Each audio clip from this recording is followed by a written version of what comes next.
Remarks at the dedication of the Aerospace Medical Health Center. Guided close read. President Kennedy was known for giving memorable, powerful speeches. On the day of his inauguration in 1961, he famously stated, "Ask not what your country can do for you. Ask what you can do for your country." In 1961, 2 years before this speech, Kennedy went before Congress and called for plans to send astronauts to the moon. Kennedy prepared this speech for a specific audience, the group of people who listen to a speech or watch a performance. By identifying his audience, the speaker can select specific language and ideas that will appeal to the audience to achieve his purpose or the reason he is giving his speech. Reread lines 1 through 13.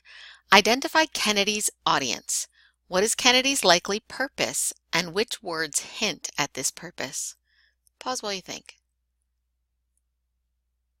Kennedy is speaking to the Secretary, Governor, Vice President, Senator, members of Congress, members of the military, and assorted ladies and gentlemen.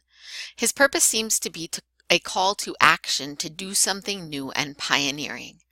Phrases such as, "It is an era that calls for action," "Test the unknown and the uncertain," and "It is a time for pathfinders and pioneers" suggest this. In an argument, the speaker or writer states a claim supported by reasons and evidence.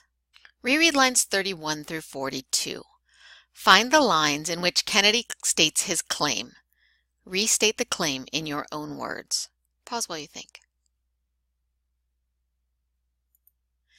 He states his claim in lines 40 through 42. The study of medicine in space will make everyone's lives healthier and happier.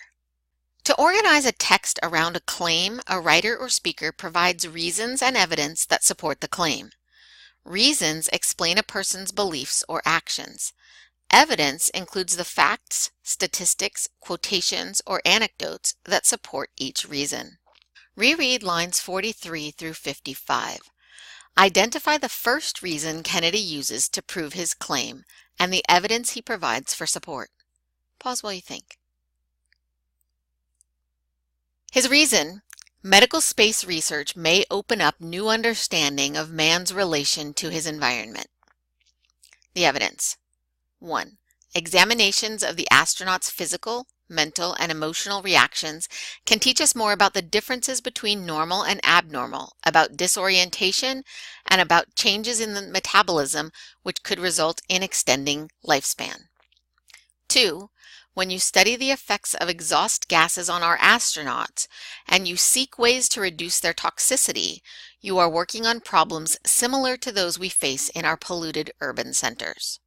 To prove a claim, a writer or speaker must provide sufficient and credible reasons and evidence that clearly relate to the claim. Reread lines 56 through 72. Explain how the second reason differs from the first reason. Pause while you think.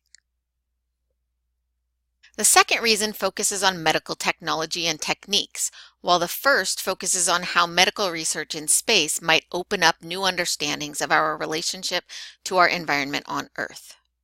Strong arguments address opposing viewpoints. Counter-arguments show that the speaker or writer can disprove other viewpoints. Reread lines 78 through 88. Identify evidence of a counter-argument. Pause while you think. Kennedy anticipates the opposing view that medical research in space doesn't justify the entire program. He counters by stating that the space program stands on its own as a contribution to national strength. Complex arguments may include more than one claim. Reread lines 89 through 96. Identify evidence of Kennedy's second claim. Pause while you think. Claim is, despite pressures in this country to stop space exploration, the space effort must go on.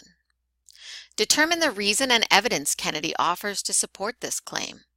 Pause while you think. The reason: the United States should be a leader.